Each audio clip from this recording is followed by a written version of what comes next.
हाँ जी, good morning dear students. आज आप पढ़ांगे राजे प्रिंसिपल ऑफ सुपरपोजिशन। ठीक है, इम्पॉर्टेंट टॉपिक आ प्रिंसिपल ऑफ सुपरपोजिशन।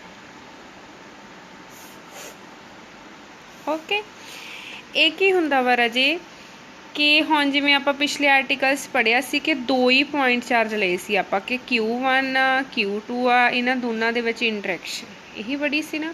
बट जे अपने कोले ग्रुप ऑफ चार्जिज होण, मीनस अपने कोले दो चार्ज नहीं, अपने कोले की है ग्रुप ऑफ चार्जिज होण, तां आपां एक ही चार्ज ते मान लो हुण जे ग्रुप ऑफ चार्जिज आ Q1 Q2 Q3 ले लो, Q4 ले लो, Q5 ले लो, Q6 ले लो, Q7 ले लो, अप टू 100 जिन्ने मर्जी ले लो। ठीक है, तो जिहड़ा Q1 चार्ज ते फोर्स लगूगा वो ड्यू टू Q2 भी लगूगा, ड्यू टू Q3 भी लगूगा, ड्यू टू Q4 भी लगूगा, ड्यू टू Q5 भी लगूगा, 6 भी 7 भी। तो प्रिंसिपल ऑफ सुपरपोजिशन की कहंदा कि जिहड़ा फोर्स लगूगा Q1 ते टोटल फोर्स कितना लगूगा, सम होऊगा सारे फोर्सिस दा की कर लेना आपां ऐड कर लेना, उन्होंने जोड़ लेना वा। ठीक है, कहना मतलब कि जे मान लो अपने कोले Q1 ते फोर्स ड्यू टू Q2 कारण मान लो लग रहा force F2, due to Q3 लग रहा F3, ड्यू टू Q4 लग रहा F4, अप टू 100 Q7 के कारण लग रहा F7। तो टोटल फोर्स जो Q1 ते टोटल फोर्स लगूगा सारिਆਂ ਦਾ सम। ये अपने कोले प्रिंसिपल ऑफ सुपरपोजिशन। ठीक है जी, तो यदि डेफिनेशन तुसी लिखनी है, देखो अकॉर्डिंग टू सुपरपोजिशन प्रिंसिपल कि superposition principle they according total force on any charge कि किसी भी चार्ज ते जिहड़ा टोटल फोर्स लगूगा, फोर्स किसी अदर चार्जिस कारण लगूगा ड्यू टू नंबर, वो जिन्ने मर्जी चार्ज हो सकते हैं, due to number of other charges, वो चार्जिस कित्थे आ रेस्ट ते आ, वो जो टोटल फोर्स लगूगा क्योंकि फोर्स की एक वैक्टर क्वांटिटी आ, वो फोर्स होगा vector sum of all forces on that charge due to other charges. जे सारे दा आपां की ले लीए सम जोड़ ले लीए। ठीक है, taken one at a time. Okay ji, इत्थों तक तुसी डेफिनेशन जिहड़ी ओह नोट करनी। हुण आपां इहदी डेरीवेशन देखते हैं। इहदी डेरीवेशन भी आपां वैक्टर फॉर्म दे विच ही करनी आ। वैक्टर फॉर्म दे विच करन लई आपां हुण डायग्राम बनावांगे। जिवें आपां 3 डायमेंशनल डायग्राम बनाउणी है। ठीक है, आ ओरिजन आ एक्स एक्सिस आ, वाई एक्सिस आ, जेड एक्सिस आ। ओके जी, मान लो तुहाडे कोले आपां चार्ज जिहड़ा जिहदे ते आपां फोर्स लाउणी आ Q0 आए चार्ज, इहदा पोजीशन वैक्टर मान लो तुहाडे कोले R0 वैक्टर। ओके जी, हुण आपां अदर चार्जिस ले लांगे। एक ले लेने आपां Q1 जिहदा पोजीशन वैक्टर ले लो तुसी R1 वैक्टर। एक होर चार्ज ले लिओ Q2 जिहदा पोजीशन वैक्टर तुसी ले सकदे आ R2 वैक्टर। एक होर ले लिओ R3 वैक्टर ते Q3, एवें ही ले लो अप टू 100 QN जिहदा पोजीशन वैक्टर होवे RN वैक्टर। ठीक है, हुण जिहड़ा Q0 चार्ज आ इहदे ते फोर्स ड्यू टू Q1 भी लगूगी, ड्यू टू Q2 भी लगूगी, ड्यू टू Q3 भी लगूगी, up to 100 due to QN भी लगूगी। ठीक है जी, जिवें जदों तुसी कूलम्स लॉ पढ़िया सी उदों भी तुसी डायग्राम बनाई सी ना आपां, बट उदों आपां दो ही चार्ज लए सी Q1 ते Q2, बट आपां उन्हां नूं ज्वाइन भी कीता सी ना ज्वाइन। इवें हुण आपां Q0 नूं Q1 नाल भी ज्वाइन करांगे। इहदा जिहड़ा पोजीशन वैक्टर आ R0 तो R1 आ जाऊगा, फिर इहनूं Q2 नाल भी करांगे, R0 तो R2 आ जाऊगा, फिर Q3 नाल भी करांगे, R0 तो R3 आ जाऊगा, फिर QN नाल भी करांगे, R0 N आ जाऊगा। ठीक है जी, उस तो बाद आपां देखना इहदे ते फोर्स, इहदे ते हुण फोर्स भी लगूगी ना अपने कोले Q0 ते जिहड़ी फोर्स भी लगूगी due to Q1, due to Q2, due to Q3 up to 100 on due to QN। हुण देखो ड्यू टू Q1 जिहड़ी फोर्स लगूगी वो किवें लगूगी इधर नूं, force on charge Q0 due to charge Q1। Okay ji. फिर ड्यू टू Q2 जिहड़ी फोर्स लगूगी वो किधर नूं लगूगी इधर नूं, force on charge Q0 due to charge Q2।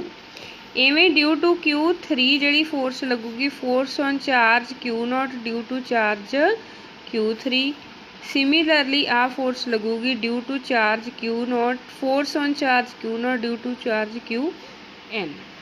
कहने का मतलब कि जिहड़ी F01 है कि force on charge Q0 due to charge Q1, force on charge Q0 due to charge Q2, फिर force on charge Q0 due to charge Q3 up to so on force on charge Q0 due to charge Qn। तो according to principle of superposition जिहड़ी total force होगी इन्हां सारे forces का की होगी vector sum. यही कहती है ना प्रिंसीपल ऑफ सुपरपोजिशन। तो तुसी ये डायग्राम बना के मैथेमैटिकली लिख देना ये वाली चीज़। होर भी आप इहदा मैथेमैटिकल करना वा, जिवें तुसी कूलम्स लॉ दे विच पढ़िया सी ना कि जे आपां F01 दा कूलम लॉ दे अकॉर्डिंग की होगा 1/4 पाई एप्सिलॉन नॉट। किहड़े चार्ज आ Q0 ते Q1, Q0 Q1। जे इत्थे हैगा अपने कोले 0 1 तो इत्थे की आ जाना सी उल्टा इदू है ना 1 0 इहदा की स्केयर नाल 1 0 दा कैप। सिमिलरली तुहाडे कोले F02 आ तो सेम ही उपर वाला एक्सप्रैशन, बट तुहाडे कोले की आऊगा Q1 की थां ते की आ जाऊगा Q2, R1 0 की थां ते R2 0। ठीक है जी। सिमिलरली तुहाडे कोले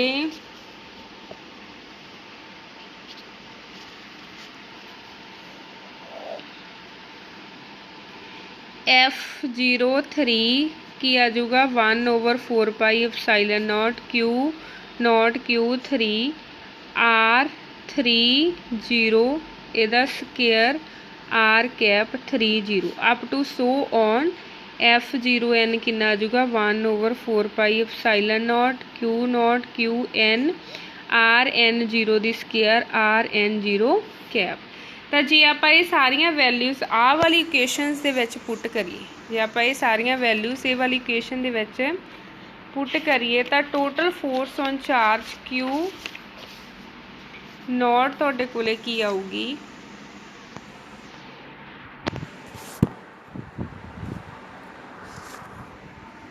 हाँ जी, टोटल फोर्स कितनी आ जाऊगी F1/4 pi epsilon naught Q0 Q1 R1 0 दी स्केयर R1 0 कैप प्लस पाके 1/4 pi epsilon naught Q0 Q2 R2 naught दी square R2 naught cap plus 1/4 pi epsilon naught Q0 Q3 R3 0 दी square R3 0 दी cap up to so on 1/4 pi epsilon naught Q0 Qn RN 0 दी square RN 0 cap. हाँ देखो राजे इन्हां सारिਆਂ ਦੇ ਵਿੱਚੋਂ ਕਿਹੜੀ चीज़ कॉमन है Q0 सारिਆਂ 'ਚ 4 पाई एप्सिलॉन नॉट भी सारिਆਂ 'ਚ है, तो इनू की ले लांगे आपां कॉमन ले लांगे। ठीक है। तो तुहाडे कोले F कितना आ जाऊगा Q0/4 पाई एप्सिलॉन नॉट, अंदर की रह जाऊगा Q1 R1 0 दी square R1 0 cap plus Q2 R2 0 दी square R2 0 cap plus Q3 R3 0 दी square R3 0 cap up to so on Qn RN 0 दी स्केयर RN 0 दी कैप। हाँ देखो आ इनू की लिखांगे आप समिशन दे विच, क्योंकि एक्सप्रैशन तो सेम ही है बट इत्थे 1 1 आ नैक्सट प्लस पा के 2 आ जाऊगा फिर 3 up to so on n। तो इनू की लिख लांगे आप समिशन की फॉर्म दे विच 4 pi epsilon naught summation I की वैल्यू कितों जाती है 1 तो लैके n तक QI RI 0 cap over RI 0 the square. तो ये तुहाडे कोल according to principle of superposition force आ गई on charge Q naught due to group of charges which are small n in number. Okay